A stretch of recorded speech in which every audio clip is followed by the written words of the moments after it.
अस्सलाम वालेकुम नाज़रीन, मैं हूँ आपकी होस्ट डॉक्टर इकरा रहमान और मेरे साथ मौजूद है मेरी को होस्ट डॉक्टर कपूतक्की चंचला और आप देख रहे हैं programme health for all only on media focus channel. आज का हमारा टॉपिक है ट्यूबरक्लोसिस यानी कि टीबी क्योंकि पाकिस्तान में बहुत कॉमन है, तो आज हम बात करेंगे कि टीबी कैसे होती है, किन लोगों को मुतासिर करती है, उसके सिम्टम्स क्या होते हैं, उसका इलाज का तरीका क्या है और इससे बचाव कैसे मुमकिन है। तो सबसे पहले बात करते हैं कि टीबी होती क्या है और कैसे लगती है। तो टीबी एक बैक्टीरिया से लगती है जिसका नाम है माइकोबैक्टीरियम ट्यूबरक्लोसिस। पाकिस्तान की कम्युनिटी के अंदर बेसिकली ये बैक्टीरिया जो है वो फेफड़ों को टारगेट करता है, जिससे पल्मोनरी टीबी कहा जाता है, फेफड़ों की टीबी हो जाती है।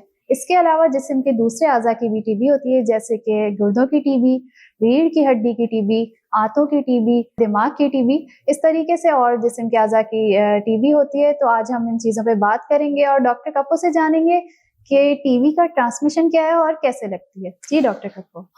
जी, जहाँ तक हम टीबी की बात करते हैं तो सबसे पहले हम बात कर लेते हैं, जैसे कि आपने बताया पल्मोनरी टीबी, फेफड़ों की टीबी। फेफड़ों की टीबी जो है वो पाकिस्तान की कम्युनिटी में सबसे ज़्यादा कॉमन है और ये इसका जो एक जगह से दूसरी जगह, एक बंदे से दूसरी जगह जो मोड ऑफ ट्रांसमिशन है वो सबसे ज़्यादा ईज़िली हो जाता है। बेसिकली इसे कहते हैं कि एयर ड्रॉपलेट ट्रांसमिशन। इसका मतलब ये है कि जैसे ही कोई किसी को टीबी है फेफड़ों की और अगर उसे खांसी होती है और सामने कोई बंदा बैठा हुआ है और उसका जो खांसी के साथ-साथ छोटे-छोटे ड्रॉपलेट्स होते हैं जो हमें नज़र नहीं आते लेकिन वो हवा के साथ मिक्स हो जाते हैं, वो अगर उनके अंदर किसी भी ज़रिए से एंटर हो जाए तो ये जो आपका माइकोबैक्टीरियम ट्यूबरक्लोसिस का बैक्टीरिया ये उनके अंदर भी एंटर हो जाएगा। उसके अलावा स्नीजिंग के थ्रू भी हो सकती है। तो कहने का मतलब ये है कि सबसे ज़्यादा जो कॉमन मोड ऑफ ट्रांसमिशन है वो पल्मोनरी टीबी का ही है। इसके अलावा दूसरी टीबी का भी आपने जिक्र किया, जैसे कि रीढ़ की हड्डी की टीबी होती है, आंतों की टीबी होती है। तो ये वाली जो टीबी होती है इसका एक दूसरे को लगना इतना कॉमन नहीं होता, क्योंकि ये जो है ये खांसी या स्नीजिंग इन चीज़ों से नहीं फैलता। अच्छा डॉक्टर कप्पू, आपने बहुत अच्छा बताया। अब सिम्टम्स पे थोड़ी सी बात कर लेते हैं कि सिम्टम्स क्या आएंगे, कैसे नोट किया जाए कि टीबी किसी को है। तो सबसे पहले जो साइन जो और दूसरी टीबी में भी कॉमनली नोट किया जाता है और फेफड़ों की टीबी में खास तौर पे नोट किया जाता है, वो है वेट लॉस यानी वजन का कम हो जाना। आप अगर कोशिश नहीं कर रहे हैं वजन कम करने की, जैसे कि लोग करते हैं अपने डाइट से और एक्सरसाइज से कंट्रोल करने की या कम करने की, अगर आपने ऐसा कुछ नहीं किया और फिर भी आपका वेट कम हो रहा है तो दिस इज अलार्मिंग। आपको देखना चाहिए कि आपका वजन बेवजह कम क्यों हो रहा है। दूसरा ये कि भूख का ना लगना और लेथार्जी यानी कि थकावट महसूस करना, रात के वक्त पसीने आना, हल्का लो ग्रेड फीवर रहना, ये सब और दूसरी टीबीज में भी कॉमन है और पल्मोनरी टीबी यानी फेफड़ों की टीबी में भी कॉमन है। फेफड़ों की टीबी में कौन से स्पेसिफिक सिम्टम्स हो सकते हैं, वो ये हो सकते हैं कि अगर आपको खांसी है और वो 3 हफ्ते या उससे ज़्यादा परसिस्ट करती है, यानी कि 3 हफ्ते तक या उससे ज़्यादा खांसी आपको चल रही है, तो आपको ज़रूर उसको देखना चाहिए, इग्नोर नहीं करना चाहिए। और अगर उस खांसी के साथ आपको खून आ रहा है, बलगम के अंदर आपने खून देखा है, तो फिर वो एक अलार्मिंग चीज़ है। और इसके साथ-साथ कुछ लोगों को सिम्पटम्स ये आते हैं कि उनको चेस्ट पेन भी फील होता है, यानी सीने की हड्डी में तकलीफ महसूस होती है। Symptoms person to person vary कर सकते हैं, हर एक कोई सिम्पटम्स नहीं आ सकते, हर मरीज के सिम्पटम्स अलग हो सकते हैं, लेकिन मोस्ट कॉमनली नोटेड सिम्पटम्स जो है वो यही है।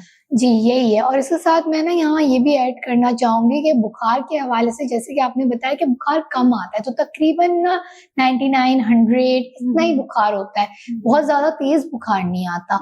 और ये जो बुखार है ये क्योंकि तकरीबन जब 7 दिन से ज़्यादा का बुखार हो जाता है या मतलब 1 महीने का बुखार है लेट्स सपोज़, तो हमारे ज़हन में फिर ये टीबी हो सकता है, ये चीज़ें हमारे ज़हन में आती है। क्योंकि अगर कम बुखार होता है तो वो तो मलेरिया, टाइफाइड इन चीज़ों में भी हो सकता है। बाकी नाइट स्वेट का जो आपने बताया, तो हाथों में सबसे ज़्यादा पसीने आते हैं रात में और जिस्म में भी पसीने आने लगते हैं, हल्के-हल्के बुखार की हरारत होने लगती है। साथ-साथ अगर आप आंतों की टीबी की बात करें, तो आंतों की टीबी में कभी पेट में दर्द होने लगता है, खाने के बाद मसले होने लगते हैं। अगर टीबी का माइकोबैक्टीरियम का वायरस अगर आपके ब्रेन तक पहुँच जाए, तो आपको ब्रेन में भी टीबी हो सकता है। तो उसमें भी अलग-अलग सिम्पटम्स आते हैं, कभी झटके भी पड़ जाते हैं या कुछ इस तरीके के। जिस जगह का टीबी है उस जगह से रिलेटेड आपको साइंस एंड सिम्पटम्स आएंगे। ठीक है, तो आपने काफ़ी अच्छी तरीके से और एलेबरेट किया। हम आगे चलते हैं, बात करते हैं कि डायग्नोसिस का क्या तरीका है।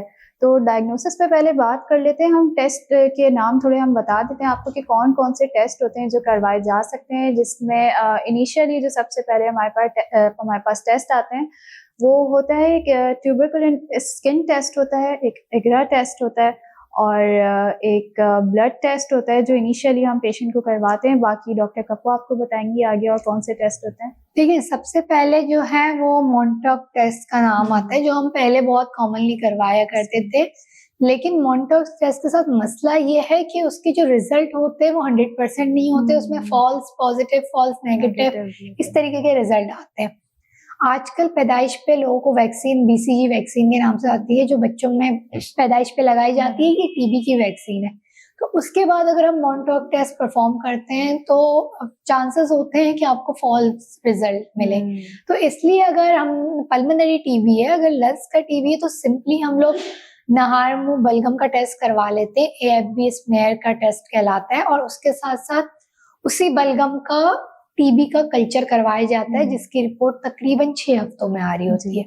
उसमें हम देखते हैं कि माइक्रोबैक्टीरियम का जो बैक्टीरिया है वो कल्चर पे ग्रो हुआ है या नहीं हुआ। इसके साथ साथ जो गोल्ड स्टैंडर्ड टेस्ट है टीबी का वो है जीन एक्सपर्ट। जीन एक्सपर्ट भी बलगम के जरिए हम करवा सकते हैं कि अगर बलगम में जीन एक्सपर्ट पॉजिटिव आ जाता है, जो कि एक PCR टेस्ट है, तो हम कहते हैं हाँ इस बंदे को टीबी है। लेकिन उसकी भी शरायत है कि हम खाली एक दफा के टेस्ट पॉजिटिव आने पे यकीन नहीं करते, हम 2 से 3 सैंपल भिजवाते हैं और उस पर जीन एक्सपर्ट रन करवाते हैं। इसके अलावा अगर बॉडी में टीबी किसी और जगह पे हो, जैसे कि स्पाइनल टीबी हो सकता है, हाथों का टीबी हो सकता है, तो हम आइग्रा टेस्ट भी करवाते हैं। आइग्रा टेस्ट में हमें रिजल्ट मिल जाता है कि टीबी आपके बॉडी में प्रेजेंट है या नहीं है, और अगर वो पेशेंट इम्यूनो कॉम्प्रोमाइज्ड है तो आइग्रा टेस्ट बेस्ट है उन पेशेंट्स के लिए। आपने बहुत अच्छा डिटेल में बताया। आगे चलते हैं, हम बात करते हैं कि वो कौन से लोग हैं जो रिस्क में हैं, जिन्हें टीबी हो सकती है। तो सबसे पहले वो अफराद आ जाते हैं जो इम्यूनो कॉम्प्रोमाइज हैं, जैसे आपने बात की कि जिनकी क़ुव्वत मुदाफ़ियत कम हो, या जिन्हें HIV जैसा कोई इन्फेक्शन हो, या छोटे बच्चे या बुजुर्ग अफराद जिनकी इम्यूनिटी वैसी कम होती है, या वो ख़वातीन जो कि हामिला हैं, या वो अफराद जिन्हें पहले टीबी हो चुकी है और उन्होंने अपना ट्रीटमेंट बीच में अधूरा छोड़ दिया, उसे कंप्लीट नहीं किया, तो ऐसे अफराद को टीबी के चांसेस होते हैं होने के। आप कुछ ऐड करना चाहेंगी डॉक्टर? नहीं डॉक्टर इकरा, आपने बहुत अच्छे से बताया है कि यही सारे पेशेंट्स होते हैं जो कि जिनकी क़ुव्वत मुदाफ़ियत बेसिकली कम हो। अब क़ुव्वत मुदाफ़ियत उन्हीं जो बच्चे हो, बूढ़े हो, या जिनको कोई बीमारियां हो, ऑलरेडी कोई इन्फेक्शन बॉडी में मौजूद हो, यही सारे पेशेंट्स होते हैं जिनकी क़ुव्वत मुदाफ़ियत कम होती है और उन्हीं को टीबी हो रहा होता है। इसके साथ हम बात कर लेते हैं ट्रीटमेंट की। जैसे कि अगर हम पल्मोनरी टीबी की पहले बात कर लेते हैं, पल्मोनरी टीबी का जो बेस लाइन टीबी के ड्रग्स हैं उसे हम ATT कहते हैं, एंटी ट्यूबरकुलस ड्रग। पहले इसका जो कोर्स होता था वो 9 महीने का मुकम्मल कोर्स करना पड़ता था, लेकिन जदीद टेक्नोलॉजी और इम्प्रूवमेंट मेडिकल साइंस में आने की वजह से अब हम 6 महीने का मुकम्मल कोर्स करते हैं। ये हमारी गवर्नमेंट इवन ये ड्रग्स देती हैं अगर आपको टीबी हो गया है तो इसके अंदर कुछ 4-5 ड्रग्स होती हैं जिनके नाम है rifampicin, isoniazid, ethambutol, pyrazinamide and last but not the least pyridoxine, जो कि विटामिन B6 है जी। लेकिन ये जो है ये फर्स्ट लाइन ट्रीटमेंट है। अगर आपको दोबारा टीबी हुआ है तो कभी कभार ये ड्रग्स उन पे काम नहीं करती, रेजिस्टेंस डेवलप हो जाती है बैक्टीरिया के ऊपर, तो फिर हमें सेकेंड लाइन ट्रीटमेंट लेना पड़ता है, वो मजीद इससे स्ट्रॉन्ग दवाइयाँ होती है। इसी के साथ साथ मैं ये भी ऐड करना चाहूँगी कि अगर आपको स्पाइनल टीबी है तो फिर उसका ट्रीटमेंट 6 महीने का बिल्कुल नहीं होता, उसका एक लॉन्ग ट्रीटमेंट होता है, 18 महीने का होता है तकरीबन। उसके अलावा अगर हाथों का टीबी है उसके ट्रीटमेंट का प्लान अलग होता है, तो वो डिपेंड करता है कि आपको ब्रेन का टीबी है या किस जगह का टीबी है। बहुत अच्छा आपने बताया डॉक्टर कप्पू। अब हम थोड़ी-सी प्रिवेंशन के ऊपर बात कर लेते हैं कि अब टीबी क्योंकि हमारी कम्युनिटी में कॉमन है, पाकिस्तान का पूरी दुनिया में छठा नंबर है जहाँ पे टीबी इतनी कॉमन है, पल्मोनरी टीबी की बात हो रही है। तो अब हम ये बात कर लेते हैं कि इसको प्रिवेंट कैसे किया जा सकता है। तो प्रिवेंट करने का तरीका सबसे बेहतर ये है कि आप वैक्सीनेशन करवाएँ। बच्चे की पैदाइश पे ही बीसीजी की एक वैक्सीनेशन होती है जो लगा दी जाती है। तो उसको यकीनी बनाएँ कि बच्चे की पैदाइश पे आपको फ़ौरन बच्चे को वैक्सीन लगाई जाए। दूसरा ये कि क्राउडेड एरियाज़ में जो है वो ज़्यादा देखने में आता है क्योंकि लोग बहुत क्लोज़ एनवायरनमेंट में रह रहे होते हैं, तो खाँसी से और बलगम से और साँस की नाली से जैसे डॉक्टर कप्पू ने आपको स्टार्टिंग में बताया था कि ये इन्फेक्शन फैलता है, तो ये वाली चीज़ें वहाँ पे ज़्यादा कॉमन होती हैं क्योंकि लोग करीब-करीब रहते हैं, छोटे-छोटे घर होते हैं, लोग एक घर में ज़्यादा अफ़राद रह रहे होते हैं, तो इस तरह एक-दूसरे से टीबी के फैलने के चांसेस बहुत ज़्यादा हो जाते हैं।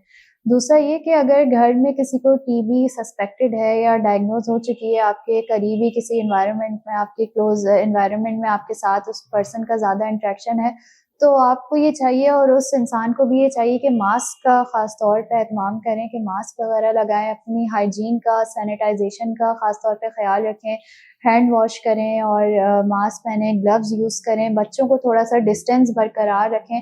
तो इस तरीके से आप ये प्रिवेंट कर सकते हैं टीबी को और बाकी जिस्म के अज़ा के भी टीबी को भी इसी तरीके से आप प्रिवेंट कर सकते हैं। डॉक्टर कप्पू कुछ ऐड करना चाहेंगी? जी, इसके साथ-साथ ये है कि अगर किसी को टीबी हो चुका है, तो आप उनके सारे सामान टॉवल, ग्लासेस ये सारी चीज़ें आप अलग कर दें, ताकि वो टीबी किसी और को ना लग सके। और बेसिक हाइजीन का हिस्सा जी, है। और सबसे इम्पोर्टेंट है अगर किसी को पल्मोनरी टीबी है, तो उनको थोड़ा-सा ना अलग रूम में रखा जाए, जैसे आइसोलेशन में।